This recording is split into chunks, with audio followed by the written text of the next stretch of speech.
Ahora, si queremos hablar de geometría sacada, yo ya sé de lo que estoy hablando, porque no estoy hablando de geometría euclidiana, por ejemplo. Entonces, es como para entender. Sí, sí. Hay gente que... Bueno, formalmente les doy la bienvenida a este conversatorio, llamémosle más que taller o charla, que sé yo, en torno a... Bueno, me gustaría partir mostrándoles, a ver si logro... El audio quizás no sea, pero no importa tanto el audio, yo creo que igual se va a escuchar algo. Esto es un parlante, arriba tiene una placa de metal y sobre esa placa de metal se le echó un puñado de arena, solamente eso.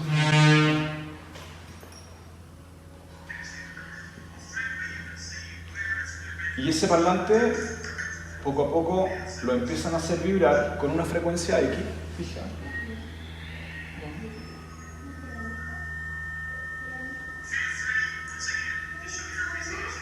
Y eso es una frecuencia X, da lo mismo la frecuencia. Y curiosamente la arena se ordena en torno a la vibración de lo que está ocurriendo. Y se va luego subiendo la frecuencia, no el volumen, es una frecuencia, una vibración entre comillas más rápida.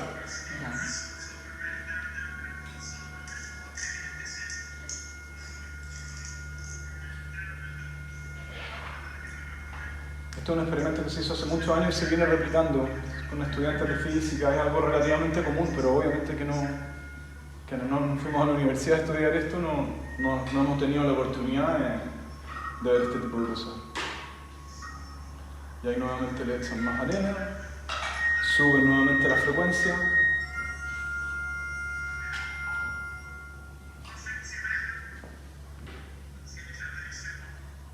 Aquí es otro ejemplo de lo mismo básicamente, en otro lugar, con otras personas, en otra universidad. Aquí creo que no se alcanza a escuchar.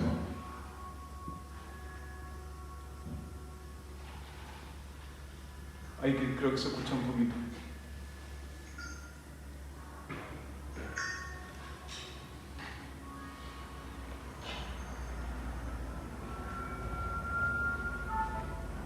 ¿Esa es otra frecuencia? ¿Cambia el patrón? O sea, claro, en este caso me interesa más el ejemplo de ver cómo la arena, en la medida que va subiendo el patrón, va cambiando. Ese cambio, por ejemplo. Entre más, es por eso puse este segundo, y de repente van subiendo y van subiendo y van subiendo, y los patrones se van volviendo cada vez más complejos a medida que va subiendo esa vibración. Puede ser medio desagradable de repente, por eso no quise ponerlo con volumen. ¿Es la fuerza del sonido?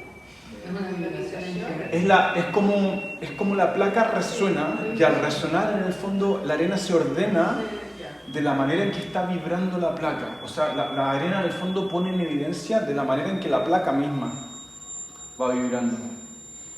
Y a mayor vibración, más compleja se vuelve la... Ahora, eso también depende las figuras dependen también de la forma de la placa en sí, porque una placa redonda, como vamos a ver quizá un poquito más adelante, asume formas distintas. Bueno, como podemos ver, creo que, como dicen por ahí, una imagen vale más que 1000 palabras. Es impresionante, a mi juicio, ver o poder graficar de una manera tan rápida y tan fácil la relación que vemos entre la vibración y la forma. ¿Se fijan? Porque el tipo de vibración genera una forma y esa forma afecta a los objetos. Si nos vamos, por ejemplo, al libro del Génesis, ¿se acuerdan que se habla de que Dios dijo, hágase la luz? Y la luz se hizo. Por lo tanto, ¿qué fue lo primero creado? No, el verbo. ¿Y qué es verbo? ¿Qué es lo que estoy haciendo yo cuando hablo?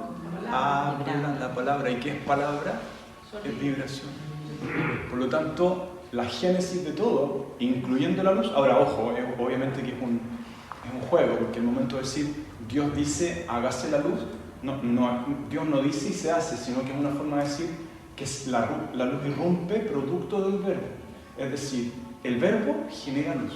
Porque como vimos nuevamente, o sea, como nosotros vimos, la ciencia moderna ha mostrado naturalmente de que la luz es vibración, o esta dualidad partícula, onda-partícula, pero eso es más complejo. Con esto podemos ver rápidamente, si se fijan, bueno, en la medida que va subiendo la vibración, aquí tenemos todas estas imágenes, a mayor vibración, más compleja se vuelve. ¿Se fijan? Entonces hay una relación directa entre una forma geométrica y la vibración. Aquí también, como les decía hace un momento, estas vibraciones van a generar formas según el medio en el cual están vibrando. ¿Se fijan?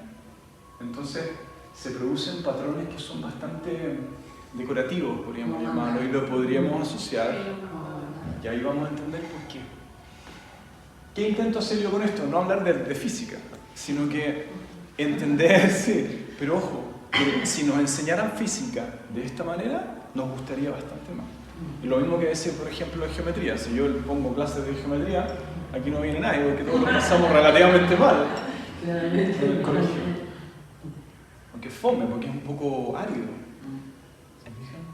Bueno, esto de acá, vamos a pegar un saltito, a ver si estoy tratando esto se llama un poco mayéutica, es decir, tratar de sacar de ustedes quizás no las enseñanzas, pero las impresiones, las reflexiones. ¿Saben qué es eso? ¿Qué podría ser? Como amebas. Por ahí. Todo esto, estos se llaman radiolarios. Radiolarios. Son organismos unicelulares y no están dibujados, no están estilizados. Estos son tal cual.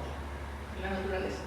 Sí, estos son organismos se llaman organismos radiolares. Son organismos de una sola célula que se manifiestan de esta manera, tal cual. Y uno dice, oye, chuta, pero yo nunca he visto eso. Claro, porque no andamos por la vida. ¿Cómo? Siempre hablando a nivel microscópico. Oh, claro, por supuesto. Son unicelulares, imagino lo que puede ser una célula. Entonces, es impresionante cómo puedo ver que la geometría se manifiesta en la naturaleza, así como decíamos hace un rato que Dios dice, hágase la luz a través de estas vibraciones, cómo la vibración es capaz de generar formas, como les decía, y esas formas son capaces, o sea, y cómo los organismos vivos también están sujetos a esos mismos principios, llamémosle, para no decir leyes, porque las leyes pueden ser un poco rígidas, pero son principios de creación. Esos principios de creación son tan precisos, vamos a ver un poco, los vamos a ir paso a paso, en donde las proporciones geométricas que nos enseñaron como geometría euclidiana se dan exactamente igual en todos los cuerpos vivos, porque dicen por ahí que Dios no habla en dos lenguajes, es decir, si Dios crea los principios geométricos, son esos mismos principios que luego se manifiestan no solamente en lo que llamamos naturaleza, sino que en la creación completa, es decir, en nuestra naturaleza física, en nuestra naturaleza psíquica, en nuestras interrelaciones, en todo lo que son los fenómenos climáticos, en los fenómenos universales, en la manera en que los planetas se desplazan, la astrología, por ejemplo, no sé si alguien si se fijan, en la astrología hablamos de trígono, cuadratura, oposiciones, que es dualidad. ¿Qué más? Hay sexta, eso. El mismo zodiaco está dividido en 12, igual que los 12 meses del año, igual que los 12 apóstoles de Jesús, igual que los 12 pilares. El 12 también es ubicuo, entonces vamos a ir entendiendo que esto no es numerología, ojo. Pero estás en interrelación. Es que cuando yo digo 12, yo me imagino al tiro en un calendario dividido en 12 partes. En el reloj, nadie se ha puesto a pensar por qué el reloj tiene 12 horas y tiene 2 ciclos de 12 horas. ¿Por qué los huevos se venden en docenas? Eso tiene que ver con el sistema imperial, es antiguo. Es el primer sistema métrico que se usaba y es bastante preciso. Desciende de los sumerios, pero es todo un cuento. Entonces, no es matemática, aunque matemática significa el estudio de todo, eso es un matema. A nosotros nos hicieron creer que matemática era aritmética. No estoy enredando. La aritmética son principios de suma, resta, división y multiplicación que nos sirven para cosas prácticas. Pero la matemática, de hecho un matema en Grecia antiguamente, un matemático en Grecia era un estudioso de todas las cosas. Un Leonardo da Vinci hubiera sido considerado un matemático. Y también estudió geometría. Ahí lo vamos a ver. Bueno, entonces estoy intentando, a ver si la logro. Hola, ¿qué tal? Adelante, bienvenidos, siéntense nomás. Estoy intentando mostrarles cómo la geometría está presente en el mundo creado, por ejemplo, de manera tremendamente evidente.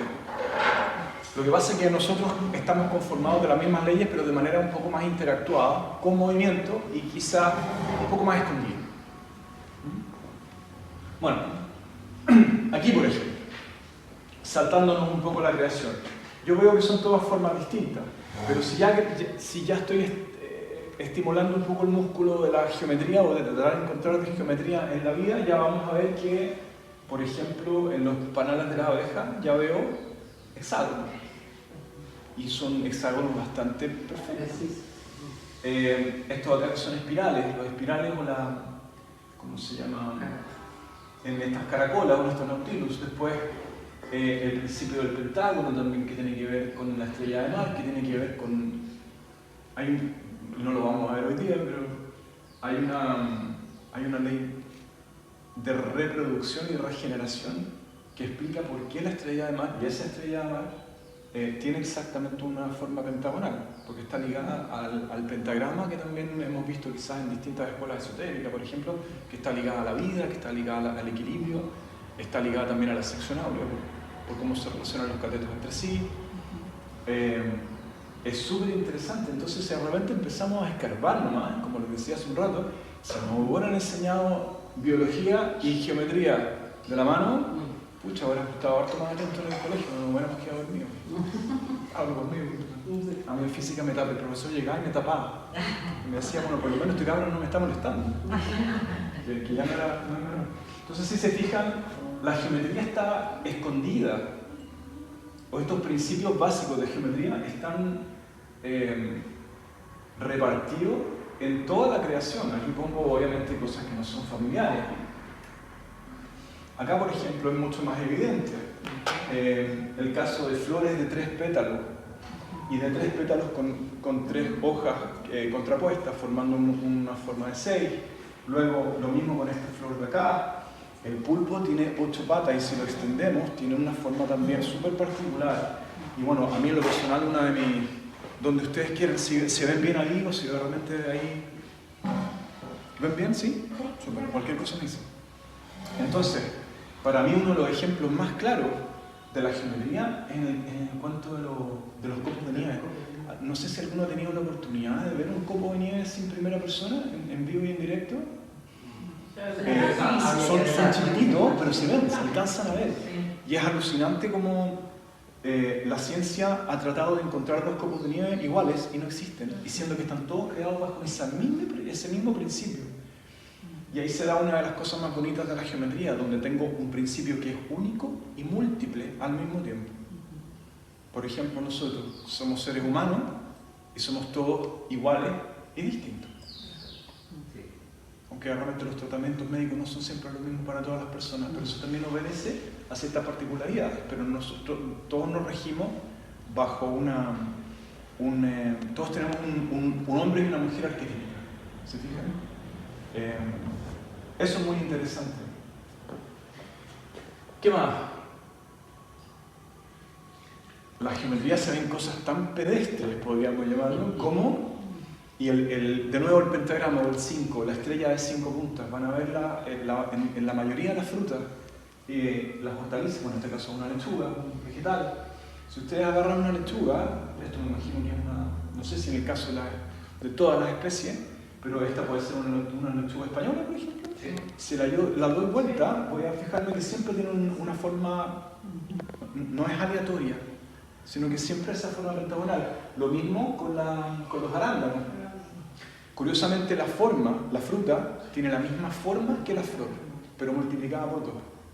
Por ejemplo, la próxima vez que vean un limón o vean una naranja, un cítrico, se van a fijar que el azar, creo que no sé si se llama azar en el caso de las naranjas también, son 5, tienen una hoja de 5.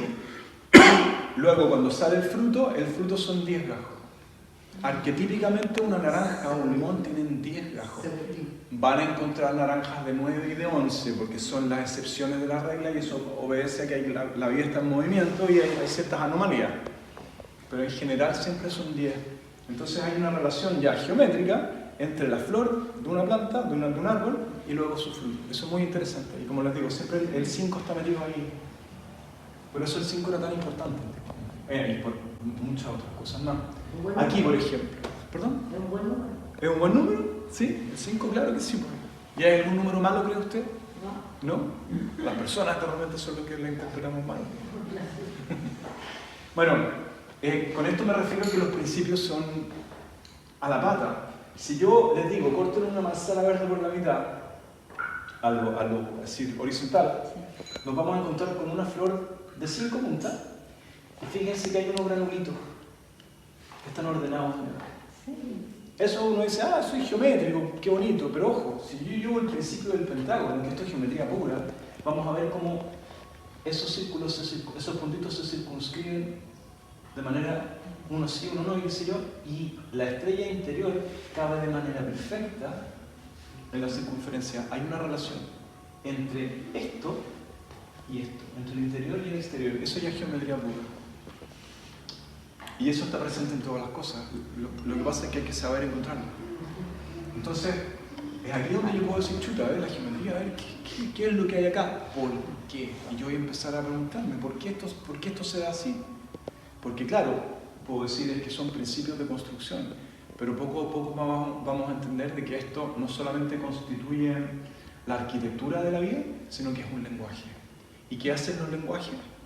Nos comunican. Y la comunicación va para los dos lados, entre yo y mi interlocutor y el interlocutor conmigo. O de otra manera, entre yo y el universo y yo. Y como yo y el universo estamos creados por las mismas leyes, yo empiezo a decir, chuta, ¿y dónde está esto en mí? Eso es lo que me parece que es interesante. Y así empiezo a ver, en el caso del pentagrama, paréntesis, todo esto, como les decía a los que llegaron al principio, esto es un taller que yo hago, he tratado de hacerlo en las menos clases posibles, pero termina siendo 12, 15 clases de 3, 4 horas muchas veces, porque todos empezamos a meter la cuchara y a la medida que nos vamos conociendo y nos vamos soltando, vamos conversando y vamos aflorando cosas internas y vamos conectando cosas con nosotros mismos y las vamos conectando con distintas personas. Esas personas nos van retroalimentando. Eso también es geometría. ¿Por qué? Porque yo soy un punto, cada uno de ustedes también es un punto, y la relación equidistante que hay entre los corazones y las personas se genera justamente en movimiento de conciencia que tienen que ver con ese tipo de principios. Bueno, como les decía, en mi curso mostramos que el pentagrama y el espiral están relacionados. Lo vamos a ver un poquitito más adelante, quizás se los podría explicar si es que a lo mejor quedan colgados. Cuesta quizás, a mí me costó entenderlo, por eso les decía. Pero podemos ver que efectivamente esto se llama una espiral áurea. No sé si alguien de ustedes conoce el concepto de sección áurea. La sección áurea rápidamente era una proporción que utilizaban los griegos, que los griegos hicieron popular para construir sus templos, sus estatuas, un montón de cosas. Los griegos lo aprendieron de Grecia, de Egipto. Y los griegos le pusieron geometría. ¿Por qué? Porque los griegos, recuerden que los griegos son hijos de los egipcios en términos de la cultura. Son descendientes culturalmente de los egipcios. Los egipcios medían todo con una proporción maniática.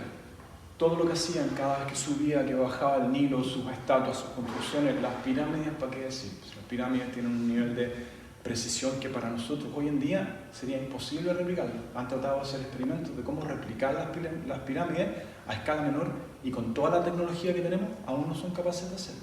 Es muy difícil apilar ese nivel de piedra, pero bueno. Entonces los griegos miraban a los egipcios y decían esto de medir la tierra, es decir, geo, tierra, mensura, metro de medir, eso es geometría. Por lo tanto, la palabra geometría es una descripción que hicieron los griegos de la ciencia milenaria que aprendieron de los egipcios. hablando un poco del origen de la palabra geometría.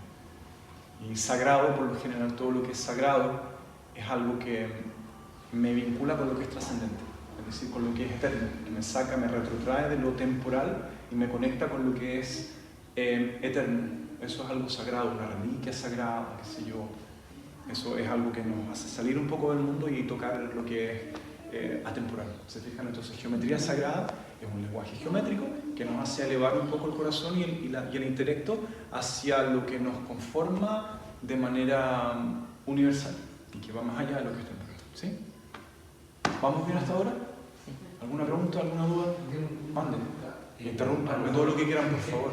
A lo mejor viene más adelante, a lo mejor Ojalá, porque venga, si no me sigue. Pero veo esas formas geométricas que la vemos en las frutas, en las hortalizas y en el organismo, pero también me he fijado que los animales también de repente forman, por ejemplo, los cardúmenes, o de repente alguno ve cuando habla, aves, cuando se ponen a hablar en bandada, ¿cierto? Y van formando de repente cuadrados perfectos, o triángulos. Triangular. Entonces, ¿es aplicable este mismo concepto también al... Sí, por cierto. O sea, yo creo que la respuesta ya me la diste tú mismo, sí, son mayéuticas. Lo curioso incluso de los pájaros, se ve más en los cardúmenes, es que son almas colectivas, están todos sincronizados bajo el espíritu guía, llamémoslo así. Por eso realmente vemos que todos cambian y se mueven al mismo tiempo, o sea, es un nivel de sincronicidad que ya no la querríamos nosotros. ¿Se fijan? Eso es algo muy bonito a propósito de lo que decía yo de los copos de nieve, es decir, tú tienes la multiplicidad y la unidad, es decir, tienes un cardumen, pero que está constituido de todos estos seres que son aparentemente iguales, pero son todos distintos. ¿Se fijan? Y eso, bueno, podríamos decir que es arquetípico. Los griegos hablaban entonces de este principio que era, que lo podemos ver incluso en el cuerpo humano, esta proporción que se llama la proporción áurea, que es una forma en que un elemento constituye los elementos siguientes. Son proporciones. No viene al caso porque sería un poco, me detendría demasiado en esto, pero conforma estas espirales que si se fijan es una suma como de cuadrados que se van siempre sucediendo con un cuadrado proporcionalmente mayor, o un cuadrado, o en este caso, bueno, si esto continuara para acá sería un cuadrado, y así. Bueno, esta espiral áurea que los griegos aprendieron de los egipcios se ve en la naturaleza completa. Y aquí hay un montón de ejemplos. Por ejemplo, a propósito de lo que tú preguntabas, realmente en los animales, en el cuerno de un carnero, en la cara de un chita, podemos ver en nuestro mismo puño, de una mano encerrada, lo podemos ver también en la proporción que tienen las falanges del cuerpo, o el dedo en relación al metatarso, así todo lo que nosotros, o sea, como estamos construidos nosotros completos, está relacionado con esta sección áurea o esta espiral áurea. Y es algo que hoy en día los artistas usan harto y los arquitectos usan bastante. La medicina china también. ¿Cómo? Claro, sí, por cierto. Y lo vamos a ver en todas las corrientes tradicionales de conciencia, de las culturas que sean, están presentes estos principios. O sea, esto no es propio de una cultura, es parte de un conocimiento que es universal y que hemos llegado de manera, podríamos decir, separada, aunque no creo que haya sido separada, pero sí de distintas maneras hemos llegado. Todos los caminos conducen a Roma, dicen.